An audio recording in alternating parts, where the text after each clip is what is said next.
فقال بعض العلماء احرص على الصيام 6 أيام من شوال. wọ́n ní ẹ̀sùn ojú kòkòrò kó ṣe pé ẹ̀rí àwẹ̀ mẹ́fà ń gbà nínú oṣù Ṣàwàl, ẹ̀sùn ojú kòkòrò rẹ̀ ẹ̀jẹ̀ ayé ń pàtúláàsì. فصيامها سنة عن النبي. wọ́n ní súnà ní ká gba àwẹ̀ náà ọ̀nà ìyá nẹ́bí wa Muhammad ìlànà ìta nẹ́bí wa Muhammad nígbà nẹ́bí ṣe nígbà tí ń bẹ láyé ونعوذ بالله من شرور أنفسنا ومن سيئات أعمالنا. àtúnwá ń bẹ̀ ẹgbẹ́ kọ́lá wa pẹ̀lú agbègbè tí ń bẹ lọ́kàn kọjọ wa ń bẹ̀ kó sì gbà kó lọ́wọ́ wa gbogbo tí ń jáde من يهده الله فهو المهتدي. torí pé tọ́lọ́ bá fi mọ̀nà irú wọn ní mọ̀nà. ومن يضلل فلا هادي له. gbogbo tọ́lọ́ bá sì sọnù ọ̀sẹ̀ tó lè fi mọ̀nà máa. وأشهد أن لا إله إلا الله وحده لا شريك له. lẹ́yìn ọ̀pẹ wa wá jẹ́rìí pé kò sí ọba kan àyàfọ́ náà ọba tí olórogún ni. الذي جعل الفوز بالآداب والصلاح. àwọn ọba tó fi èrè ń jẹ síbi ẹ̀kọ́ àti ìṣàtúnṣe ọlọ́run fèrè ń jẹ síbẹ̀. هو رب الأرض والسماوات. òun lọ́ba sámà òun lọ́ba lẹ̀. هو رب الأرض òun lọ́ba lẹ̀. والسماوات. àtọ́ba sámà. هو رب الأرض òun lọ́ba lẹ̀ méjèèjì àti gbogbo والسماوات. àtàwọn sámà méjèèjì. وأشهد أن محمدا àtúwájú عبده ورسوله. jẹ́ nípa nẹ́bí wa Muhammad ẹ̀rọ ọlọ́run tó kì í sí ọlọ́run sí ni. عبد المخلوقات. ẹni fi ń lọ́lá jù nínú gbogbo tọ́lọ́run ọba dá. هو القائل من الكبائر شتم الرجل والدين. òun lè ti sọ báyìí pé nínú àṣìṣe tó lágbára jù tó tóbi jù iná ẹ̀kọ́ máa ń kóbi rẹ̀ méjèèjì. هو القائل ànábì ní sọ báyìí pé من الكبائر شتم الرجل الوالد. nínú ẹ̀ṣẹ̀ tó tóbi jù bá kọ́bi ẹ̀ṣẹ̀ tó tóbi jù nípa máa kóbi rẹ̀ méjèèjì.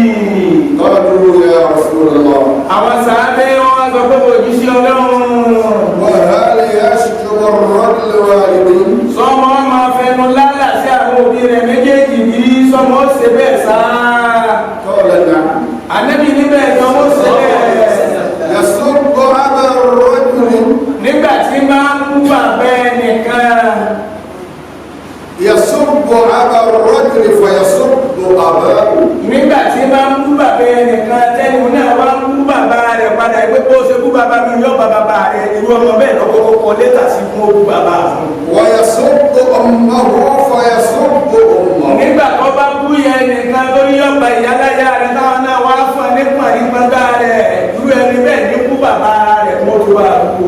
صلوا على المعلم الكبير محمد صلى الله عليه وسلم. ẹ̀jẹ̀ tọrọ ìkẹ́ìkẹ́ olùkọ́ àgbà tó kọ́ wa ní tọ́tọ́ àti tí ọ̀tọ́ ìjọ ọlọ́mọlọ́lọ́mọ máa bá وعلى آله kọ́ máa bá wọn ará lé rẹ̀ وأصحابه kọ́ máa bá wọn sàhábà rẹ̀ وسلم. àtàláfíà ọlọ́run lẹ́yìn náà.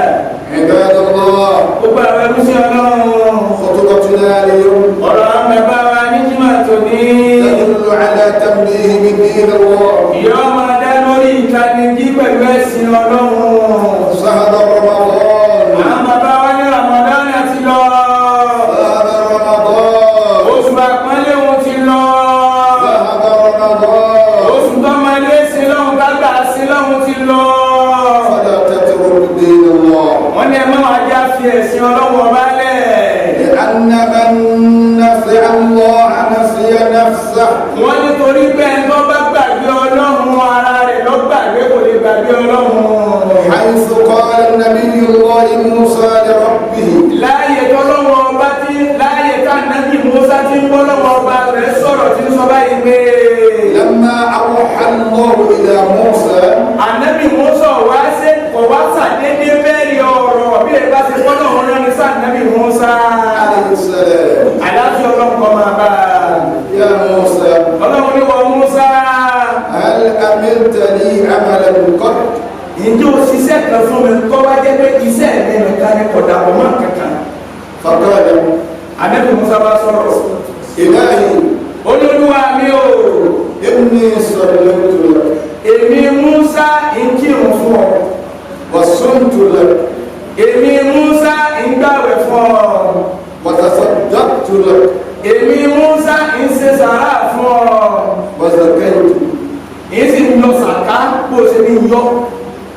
فقال الله جل وعلا Títóbi Ọlọ́run gíga rẹ̀ ọwá sọ báyìí pé أما الصلاة ìwọ Musa ìrun tó lóun kírun. فلك برهان Ìwọ lọ làwíjà rẹ̀ lọ́jọ́ tí wọ́n bá ń bèèrè lọ́wọ́ rẹ̀ pé kò dé irun rẹ̀ dà ó kò kalẹ̀ ni. والصوم فلك جنة Ìwọ lọ làwẹ̀ tó ń gbà lọ́jọ́ tó ṣe pé àwẹ̀ ọmọ jẹ́ gàgá fún yẹn níbi náà kò ní jọ ọkọ náà ìwọ ló ní.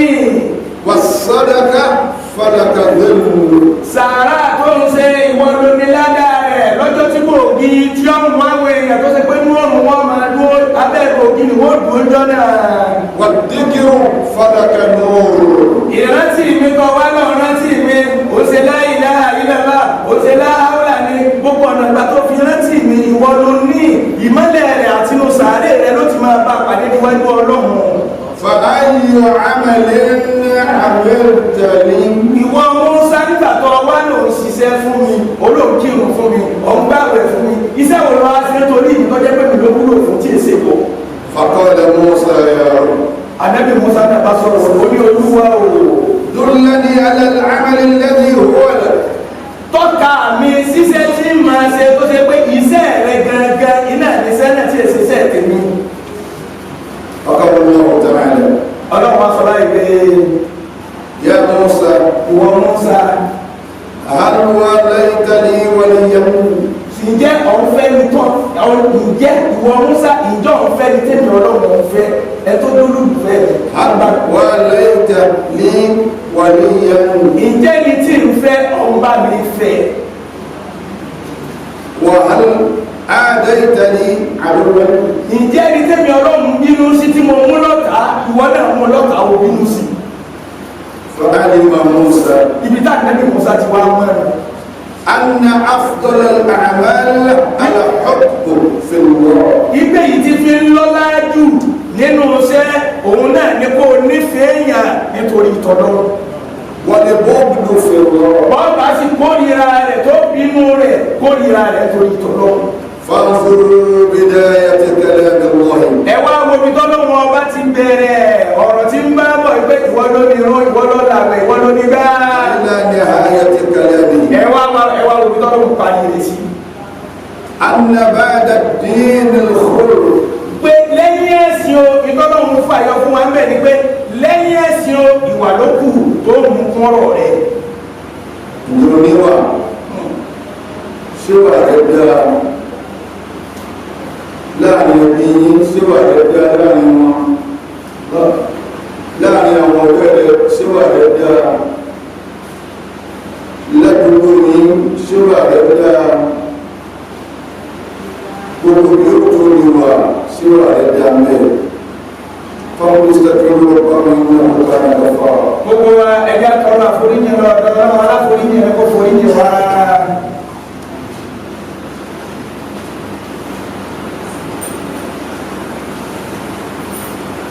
الحمد لله رب العالمين Ọpẹ́ tọrọ wọn ra ní ṣe ọba tó dá gbogbo àgbẹ̀lá yé.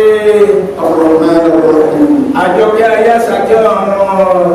مالك يوم الدين Ọba olùkápọ̀ ọjọ́ ẹ̀san, ọba onídàájọ́ ọjọ́ ẹ̀san. والصلاة والسلام على رسول الكريم Ìkẹ́yìn bí ọlọ́run kọ́mọ bó ti ṣe ńlá alápàdé ní. وعلى آله Kọ́mọ báwọn aráalé rẹ̀. وأصحابه Kọ́mọ báwọn sàhábà rẹ̀. وسلم Àtàláfíà ọlọ́run. أما بعد Lẹ́yìn náà. عباد الله Gbogbo àwọn ẹrú sí ọlọ́run. قد كنا في شهر الشوال Àwọn bàbá wa ní àti wà ní oṣù tí wọ́n ń pè ní Ṣàwálì láyé. وصيام 6 من شوال Káwá gba àwẹ̀ mẹ́fà nínú Ṣàwálì tá a ń pè ní síta Ṣàwálì. سنة مؤكدة Súnà Nábì wa Muhammad tó sì jẹ́ dandan ní ọgbọ́dọ̀ gbá.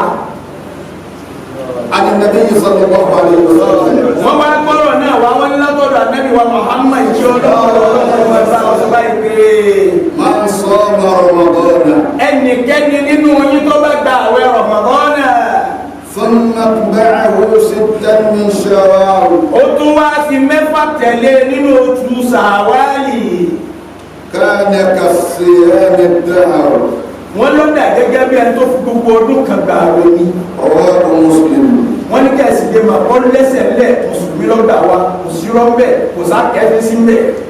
ويستحب قضاء أيام رمضان الفائتة wọ́n ní wọ́n wá fẹ́ o kó o san àwẹ̀ Ramadana tó bọ́ fún ọ kó o kọ́kọ́ san náà. قبل صيام 6 أيام ṣáájú kó o tó gba àwẹ̀ mẹ́fẹ̀ẹ̀fà náà nínú oṣù Ṣàwálì wọ́n kọ́kọ́ san àwẹ̀ tó bọ́ fún ọ tó rí san ọ̀rí òṣùrábù ni ibà kan ni kọ́kọ́ san àwẹ̀ náà. ولكن يجوز صيام 6 قبل القضاء وقت wọ́n ní àmọ́ o ọwọ́ àṣẹ dandan fún ọ kó tó di pé oṣù Ṣàwálì ó parí mẹ́fẹ̀ẹ̀fà tí wọ́n ní àgbànú Ṣàwálì inú rẹ̀ náà ló ti gbà kí wá sí pápárí Ṣàwálì kátà bọ́ sóṣù ní ọwọ́ àti pọ̀sẹ̀sẹ̀ gba mẹ́fà irọ́ ni kò ṣe ìwọ̀n o. فقال بعض العلماء apá kan àwọn àfàwà sọ báyìí pé احرص على الصيام 6 أيام من شوال wọ́n ní ẹ̀sùn ojú kòkòrò kó ṣe pé ẹ̀rí àwẹ̀ mẹ́fà àwọn gbà nínú oṣù Ṣàwálì ẹ̀sùn ojú kòkòrò rẹ̀ ẹ̀jẹ̀ ayé ń pàǹtúláàsì. فصيامها سنة عن النبي wọ́n ní súnà ní ká gba àwẹ̀ náà ọ̀nà ìyá nẹ́bí wa Muhammad ìlànà ìta nẹ́bí wa Muhammad nígbà nẹ́bí ṣe nígbà tí ń bẹ láyé وفيه أجر عظيم wọ́n lẹ́sàn tó sì tóbi iná ní bẹ́ẹ̀ ní ká gba àwẹ̀ ṣíta Ṣàwálì أخيرا níparí